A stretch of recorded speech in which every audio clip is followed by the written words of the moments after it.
দর্শক, গত 17 অক্টোবর জুলাই সনদ 25টি রাজনৈতিক দল স্বাক্ষর করে। তবে এতে স্বাক্ষর করেনি জাতীয় নাগরিক পার্টি এনসিপি। এই দলটি নিয়ে আজকে দলটির যে চূড়ান্ত সিদ্ধান্ত সেটা জানানোর কথা রয়েছে। এ বিষয়ে আরও জানাবেন সহকর্মী রাশেদ আনিস। রাশেদ, একটু জানতে চাই, জুলাই সনদ নিয়ে এনসিপির ব্রিফিং হওয়ার কথা রয়েছে, সেটা কখন নাগাদ শুরু হবে? আজ দলটি কি সিদ্ধান্ত দিতে পারে সে বিষয়ে কোনো তথ্য কি আপনাদের কাছে এসেছে কিনা?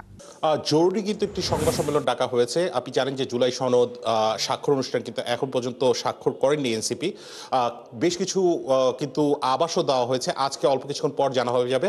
12টা থেকে ব্রিফিং কিন্তু আমরা কিন্তু দেখছি এনসিপির যে অস্থায়ী কার্যালয় রয়েছে সেখানে কিন্তু এখনো তালা ঝুলছে। এখন পর্যন্ত কিন্তু কেউ ভেতরে ঢুকতে পারেননি। কিছু বিষয় নিয়ে যদি একটু বলার চেষ্টা করি, সেক্ষেত্রে হচ্ছে জুলাই সনদের যে আদেশ জারি গতকাল নাসিরউদ্দিন পাটোয়ারি বলছিলেন সেটি কিন্তু প্রধান উপদেষ্টাকে শহীদ মিনারে যেয়ে করতে হবে। নাহিদ ইসলাম গতকাল রাজশাহীতে কিন্তু বলছিলেন যে জুলাই সনদে কোনো নোট অফ ডিসেন্ট থাকতে পারবে না, তারা নোট অফ ডিসেন্ট চান না, এবং গণভোট এবং নির্বাচন যে একই দিনে অনুষ্ঠিত হবে সেই বিষয়টি নিয়েও কিন্তু আসলে কথা বলেছেন যে গণভোট যদি নির্বাচনের সাথে একই দিনে অনুষ্ঠিত হয় সেক্ষেত্রে কিন্তু সেটি গুরুত্ব হারাবে, মানুষজন কিন্তু সেভাবে সেটিকে আগে না হলে প্রাধান্য দিবে না। আমি যদি দু একজনের সাথে কথা বলার চেষ্টা করি, জুলাই সনদ নিয়ে আপনাদের অবস্থানের যেই বিষয়টি আছে সেটি নিয়ে যদি একটু বলেন।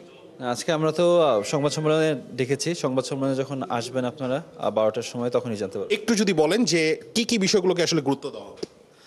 জুলাই সনদে আমরা আগে থেকেই বলেছি যে নোট অফ ডিসেন্টের ব্যাপারে যে একটা ধোঁয়াশা ছিল সেটা স্পষ্ট করার প্রয়োজন ছিল। আমরা বারবার বলে আসছি যে একই ব্যালটে মানুষ কীভাবে হ্যাঁ এবং না দুইটার পক্ষেই ভোট দেয়, এটার জন্য আমাদের নোট অফ ডিসেন্টে একটা সুরাহা করা দরকার ছিল।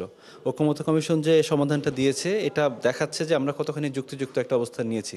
অন্য অন্য দল যারা বলছিল যে ব্যালটে একই সাথে হ্যাঁ এবং না দুইটা অপশনই থাকবে, সেটা যে কতটা অযুক্তিযুক্ত ছিল সেটা ঐকমত্য কমিশন যে কালকে আমাদের প্রপোজালটা দিয়েছে ওইখান থেকে ক্লিয়ার হয়েছে। আমরা 12টার সময় ব্রিফিং এখনো দেখছি দরজায় খুলে নেই, বিষয়টি কেন? ঠিক 12টার সময় দরজা খুলে যাবে, সময় মতো শুরু হবে ইনশাল্লাহ। ঠিক আছে, শুনছিলেন কথা কিন্তু বলছিলাম জুলাই সনদের যে প্রস্তুতি সেই প্রস্তুতি নিয়ে, এবং অল্প কিছুক্ষণের মাঝেই আসলে জানা যাবে যে তারা আসলে চূড়ান্ত ভাবে কবে জানায় যে কবে নাগাদ তারা স্বাক্ষর করবেন।